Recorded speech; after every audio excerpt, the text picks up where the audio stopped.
சாமியவே ஏமாத்துவேன். சாமியவா? சாமி ஏமாத்துவாயா? எப்படி? சாமி கும்பிடுவேன், ஆனா சாமி ஏமாத்துவான். என்னங்க சாமி கும்பிடுவா? கோயிலுக்கு மொட்டை எடுத்துக்கிறேன்னு வேண்டிக்கிறானே, அதுவே சாமி ஏமாத்துறது. எப்படி? சொன்னபடி போய் முடி எடுக்கிற ஆளா இல்லையா? முடி எடுப்பேன்.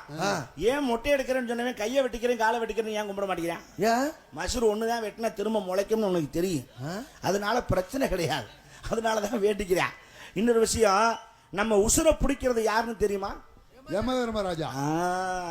அந்த யமனை யாராவது நேர்ல பாத்துருக்கோமா? இல்ல இல்ல. ஆனா நம்ம பூலோகத்துல ஒருத்தன் பாத்திருக்கேன். வீட்டுக்கு யமதர்மன் நேரா வந்துட்டான். கதவை தட்டுறான். கதவை தட்டோன்னு கதவை திறக்கிறான். பார்த்தோன்னு அரண்டுட்டான். எருமை கடை மேல உட்கார்ந்துருக்கான். கண்ணன் கரையர்னு கையில சூலம் பாசக்கயிறு கதை எல்லாம் இருக்கு. பார்த்து பயந்தவன் ஒரு நிமிஷத்துல யோசிச்சுட்டான். என்னன்னு? அது யாரோ நாடகக்காரங்க எவ்வளவு இருக்கு. ஓ, வேஷம் போட்டு நம்ம வீடு தேடி பிச்சு எடுக்கிறாங்க. பகல் ஏப்பா யாரியா எந்த சங்கம்யா நீ? டேய் சங்கமா? டேய் நான் தாண்டா உண்மையான யமதர்மராஜா. அதுக்கு என்ன அத்தாச்சி இருக்குன்னு கேட்டேன். அத்தாச்சி இருக்கு. காரணம் சாட்சி வேணும்ல. ஆமா. ஆதார் கார்டு கேட்டுருவாங்க யமதர்மட்டி. நம்ம அதான் சொல்லுங்க. அப்பதான் யமதர்மன் சொன்னா கையில இருக்க ஓலைச்சுவடியை காட்டினேன். இந்த ஓலைச்சுவடியை பாத்தியாடா? இதுல இருக்க ஓலைச்சுவடியில ஒவ்வொருத்தர் பேரா இருக்கும். அந்த ஒவ்வொருத்தர் பேரையா படிச்சு வரிசையா அவன் உயிரை பிடிக்கிறதா என் வேலை. சித்திரகுப்தன் சொல்லியிருக்கான்.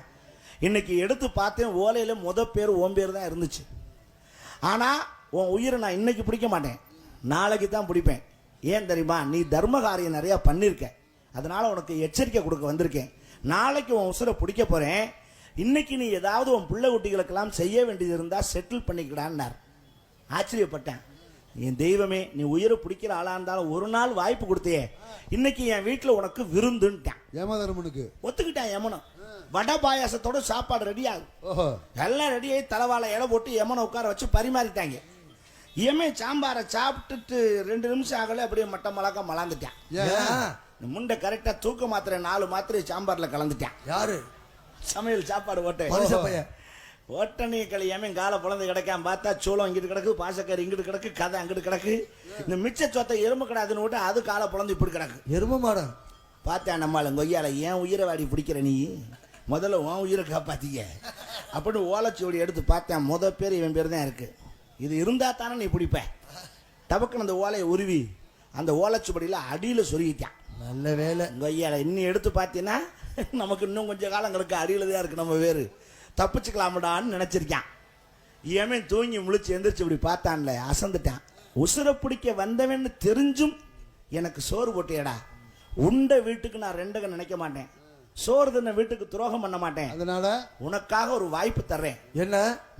பேர் எடுத்தோம்னா மேலிருந்து எடுத்தா தானே உன் பேர் வரும். ஃபர்ஸ்ட் வரும். உனக்காக சுவடியை திருப்பி அடிப்பக்கம் இருந்து எடுத்து வாரேன்.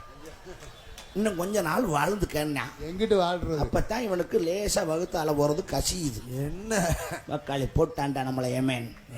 இதுல இருந்து என்ன தெரியுது? சாமியை நம்ம ஏமாத்த முடியாது, விதி வலியது. ஏன்னா இவன் மூடிக்கிட்டு பேசாம மேலேயே வச்சிருந்தான்னா ஏமே அடியில இருந்து எடுத்து வந்திருப்பான். இவனே கொண்டே கொடுக்குறான் பாரு அடியில வச்சு. அதுக்கு காரணம் என்னடான்னா, நீங்க எல்லாம் நினைக்கிறீங்க அந்த கோயில போய் சாமி கும்பிட்டா நம்ம பாவம் தீர்ந்துரும், இந்த குளத்துல குளிச்சா நம்ம பாவம் தீர்ந்துரும். தீரவே தீராது. நீங்க பிறக்கும் போது உங்க தலையில என்ன எழுதி அனுப்பிச்சானோ அந்த ரெக்கார்டை எவனாலும் அழைக்க முடியாது. நீங்க எங்க போனாலும் சேர்த்தா உங்களை ஒண்ணு கேட்கிறேன், பிறந்த உடனே உங்களை குளிப்பாட்டினது யாருன்னு உங்களுக்கு தெரியுமா? அது யாருக்கு தெரியும்? செத்ததுக்கு அப்புறம் உங்களை குளிப்பாட்ட போறது யாருன்னு தெரியுமா? அதெல்லாம் எப்படிங்க தெரியும்? இது பிறந்த உடனே குளிப்பாட்டினவனையும் தெரியாது, செத்ததுக்கு அப்புறம் குளிப்பாட்ட போறவனையும் தெரியாது. இதுல இடையில என்னடா காசியில குளிக்கிறேன், கங்கையில குளிக்கிறேன், காவேரி குளிக்கிறேன், முண்டை எங்க குளிச்சாலும் உன் பாவம் தீராது. செஞ்ச வினை செஞ்சதுதான், அதை அனுபவிக்கத்தான்